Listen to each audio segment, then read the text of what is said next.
Baik, bismillahirrahmanirrahim. Assalamualaikum warahmatullahi wabarakatuh. Perkenalkan, nama saya Wan Rinaldi dari KIS 4 semester 5. Di sini saya akan memaparkan mengenai hasil penelitian dari kelompok kami, yaitu hasil analisis usaha pabrik es balok Tirtamas. Langsung saja, yang pertama yaitu mengenai identifikasi perusahaan. Adapun nama perusahaan yaitu Tirtamas, jenis usaha yaitu pabrik es balok. Tahun berdiri pada tahun 2000 sampai sekarang. Pemilik usaha Tirta Sanjaya, lokasi Pasar Baru Bajoe. Jumlah karyawan 10 orang.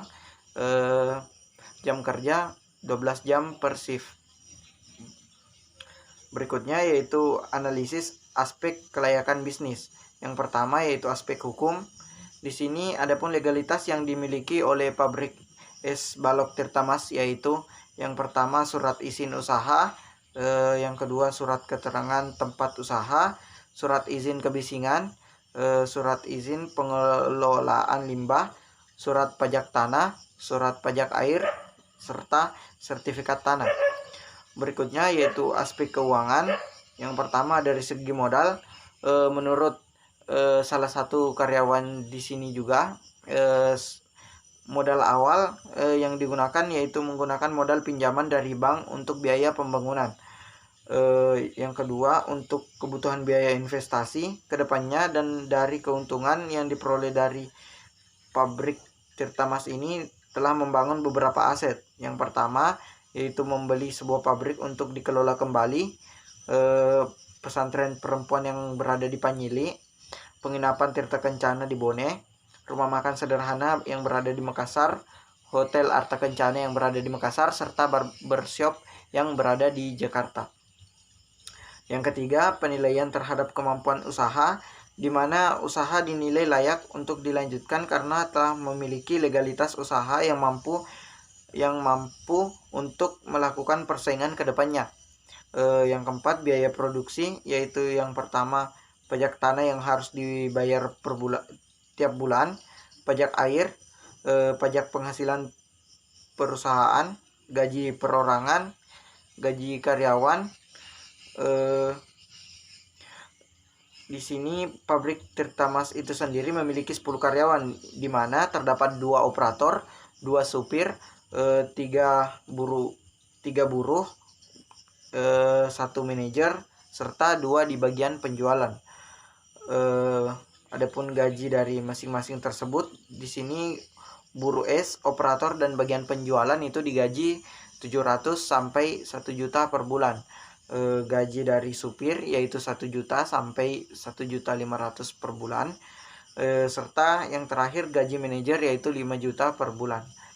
Tagihan listrik, ada tagihan listrik di sini serta juga termasuk tagihan wifi serta telepon 16 juta sampai 27 juta per bulan.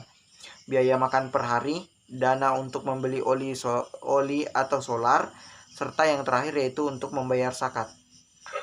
Adapun berikutnya yaitu aspek teknis studi kelayakan bisnis, yaitu yang pertama dari ketersediaan lokasi. Di sini mereka menggunakan tanah milik sendiri. Dari segi ketersediaan bahan air yang diambil di sini yaitu berasal dari sumur bor perusahaan Tirtamas itu sendiri. Dari ketersediaan alat atau teknologi yang digunakan di sini dipesan langsung dari cabang Jakarta yang diimpor langsung dari Jepang. Berikutnya dari segi ketersediaan sumber daya manusia, karyawan yang direkrut masing-masing memiliki keterampilan tersendiri, itu baik itu di bagian teknis maupun di bagian operator. Sopirnya juga di sini telah dilengkapi surat izin mengemudi, kedisiplinan, kesabaran, dan keuletan juga telah dimiliki oleh para pekerja atau karyawan. Untuk dana pendukung kelancaran proses produksi, menurut pemilik di sini pemilik telah menyediakan dana untuk proses produksi yang mungkin suatu saat akan mengalami hambatan, agar ketika terjadi masalah di pabrik, dana yang dibutuhkan tersebut sudah ada. Yang keempat, aspek ekonomi dan budaya. Yang pertama, aspek ekonomi. Usaha ini telah mampu untuk membuka lapangan pekerjaan bagi orang-orang yang membutuhkan, yang artinya sangat mendukung untuk mengembangkan kehidupan ekonomi masyarakat, khususnya bagi para pengangguran, baik itu di daerah itu sendiri maupun di luar daerah. Aspek budaya, menurut Udin yang merupakan manajer dari perusahaan, semenjak adanya pabrik Tirta Mas tidak terlalu mempengaruhi kebiasaan atau adat istiadat dari masyarakat sekitar. Yang kelima, aspek pemasaran, pasar dan pemasaran. Yang pertama yaitu peluang pasar untuk produk. Di sini peluang pasarnya sangat terbuka untuk perusahaan tersebut karena selain lokasi yang sangat strategis yaitu pas depan pasar, juga diketahui bahwa penduduk di daerah Bajoy itu mayoritas nelayan. Jadi pabrik balok es ini memiliki peluang yang sangat besar dan jauh dari para pesaing karena merupakan pabrik es satu-satunya yang berada di daerah Pasar Baru Bajoy. Yang kedua yaitu hambatan. Adapun hambatannya di sini di mana es merupakan bahan yang mencair, jadi produksi harus diseimbangkan dengan permintaan. Sementara produksi tergantung penawaran dan penawaran tergantung dari permintaan, sedangkan permintaan tergantung dari cuaca dan kondisi. Apabila cuaca atau kondisinya buruk, maka nelayan tersebut tidak turun, otomatis kurangnya permintaan es balok itu sendiri.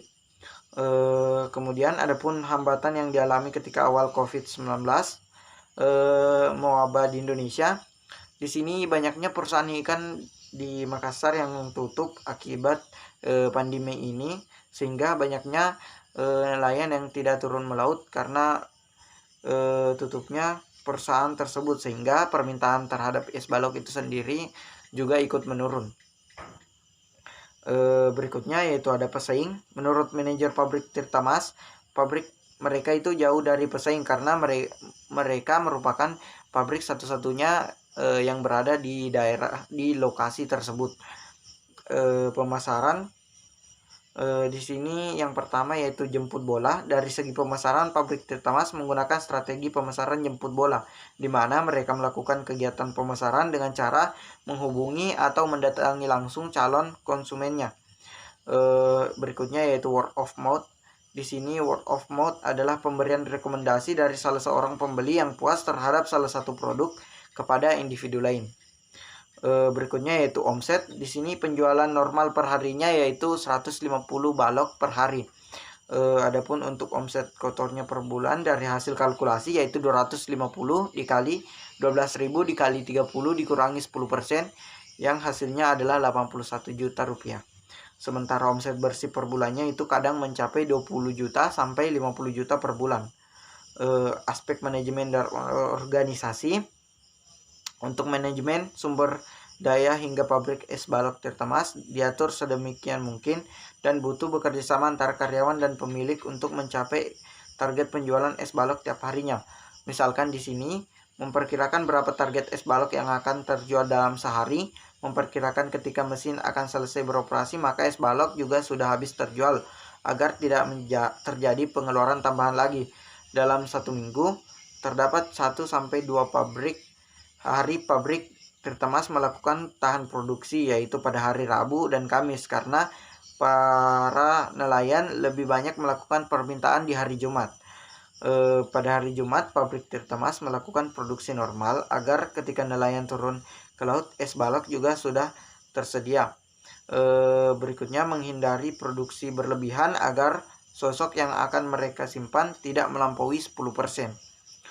Dan yang terakhir, aspek dampak lingkungan. Di sini adanya pabrik es Tirta Mas, es balok Tirta Mas itu sendiri tentu menimbulkan dampak bagi lingkungan sekitar. Namun menurut manajer pabrik mereka tetap mengontrolnya, baik dari oli mobil maupun oli mesin. Mereka tidak membuang sembarang tempat.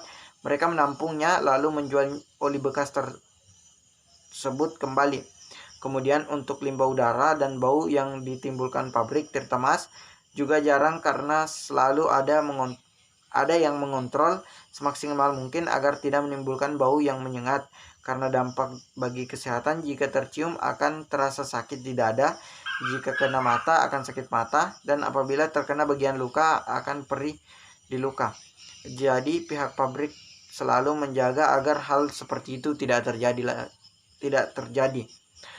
Mungkin itu saja yang bisa saya paparkan. Lebih dan kurangnya mohon dimaafkan. Wassalamualaikum warahmatullahi wabarakatuh.